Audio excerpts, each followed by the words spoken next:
Hello, Business Law 1. Here is my video review for Chapter 14. Our next test is going to be on May 4th over Chapters 14, 15, 16, 21, and 22. So Chapter 14 talks sales law, which is a subdivision of regular contract law, and it comes from something called the Uniform Commercial Code, which are statutes in every state that regulate business.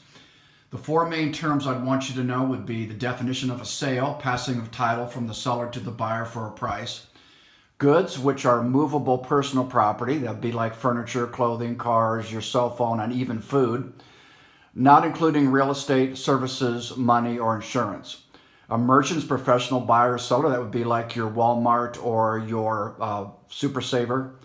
Lease, transfer of right to use goods for a time, so you can use goods but not title, no title passes in a lease. The key changes I want you to know is that in a sales offer, you can have open or non-definite terms, for price and time. You still need to be definite with the parties, subject matter, and quantity, but you could be open or non-definite with the price and time part of the offer. Under sales acceptance, you did not have to match the offer. So you could have a different acceptance than the offer was. So if I offer Bob $10 for his blue pen and Bob says, I need $11, that would be okay under sales law. We're negotiating a new price, so that would work. Another way of saying that is there's no mirror image rule in sales law. Finally, at the end of Chapter 14, they talk about four subdivisions of ownership. We have identification, title, risk of loss, and insurable interest. What the UCC has done is they've broken up the concept of ownership into four subgroups. Identification is something dealing with when the goods are identified as the buyer's. Title is what you think of as ownership. Risk of loss is who's responsible in case the goods are lost or destroyed through no fault of either party. Insurable interest is who can get insurance on the goods.